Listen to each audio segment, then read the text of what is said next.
Reinforced Conference ng PVL. What is your early assessment of itong matchup na to? 1 versus 2, Doc AJ. Roundtree. Roundtree will try again. Blocked again! Wow! So good read in the part of shot.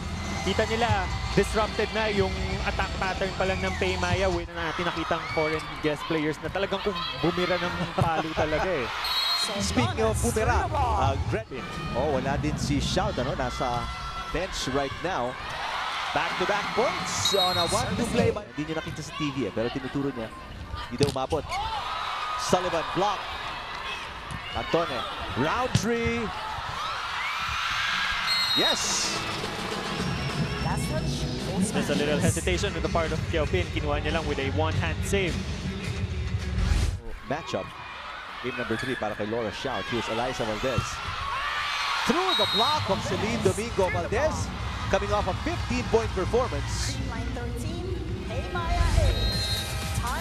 And lumalayo na to, 5-point lead. Joyce Santarita is on the floor, number 17 para sa Paymaya High Flyers. One-handed dig para kay Roundtree. Soltones with a push. Abang na abang si Shout and gumabaw. Tail end now sa dulo na ng set number 1 to. Kaupin, babawi. Grabe yung pagkatago kay Kaupin doon. And yun talaga yung what's deadly about Gia is she's able. Si Roundtree ngayon, may iling-iling na lang, AJ. At is outside. Ball's out.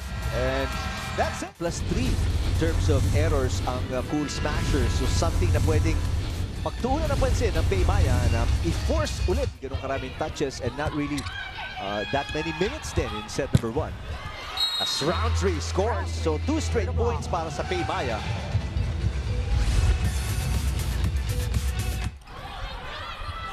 Morado, Sato.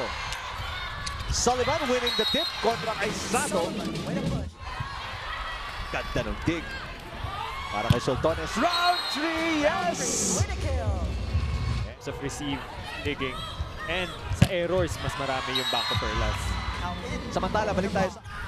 Hanap si Santarita. Here comes Valdez. Lumusot sa block ni Nabor and Santarita. 2 straight points para sa Creamline and the call will not be reversed. So, 3 kalamangan dito ng Paymaya. Shout. Yes! Rotation ni round 3. Kanila gumabaw. Wow, 2 players nagsabay. Soltones. Yangat ni Atienza. Kaupin. Yes! Kalamangan pagkatapos bumulusok ng Paymaya. Set point. High Flyers, there's a block, pero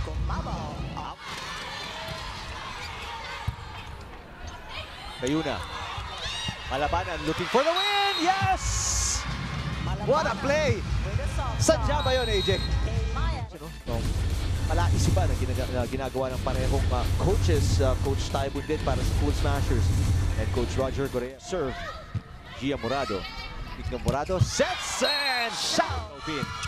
Soltones na naman. Sullivan, net violation kontra sa Cool Smasher. A little too aggressive dun sa block ni Kaupin. Kayuna, balik kay Soltones.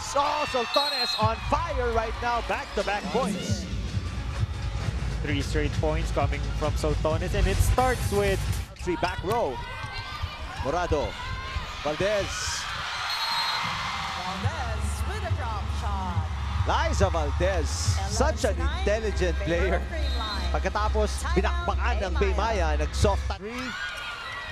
Morado, Kaupin, 1. Blocker lang, nakabang, not enough. At nagpapakawala na dito ang Cool Smashers. They're up by 4. Sullivan. Kaupin for the win!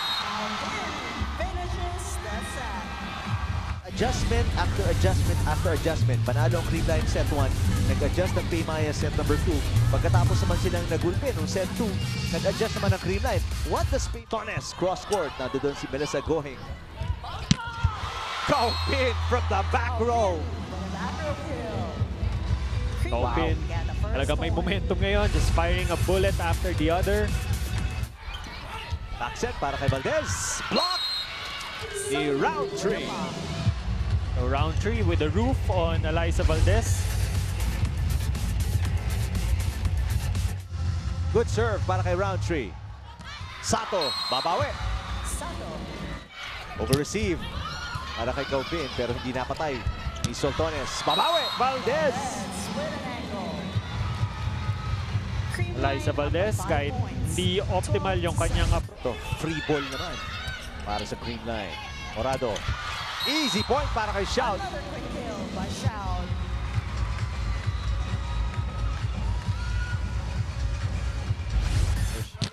Roundtree. Morado inangat. Valdez from the back row. Yes! Back row attack. And by unti-unti Valdez. nang kumakawala dito ang Cool Smashers. They're back up by 4. Soltones. Paymaya has to score here. They have to get a stop. They do! 4 touches, Streamline. Eliza Valdez not expecting a set from shot. Valdez for the win! Valdez finishes the match. And nahirapan man sila atong Creamline Cool Smashers 25-19. in various parts of this match. Bandang dulo, AJ, the most important part, mas napadali ang buhay nila. All because, also in part, dahil All throughout, there were walang times na talagang down na down sila. They just were playing their own game and just so happened that the High Flyers yung more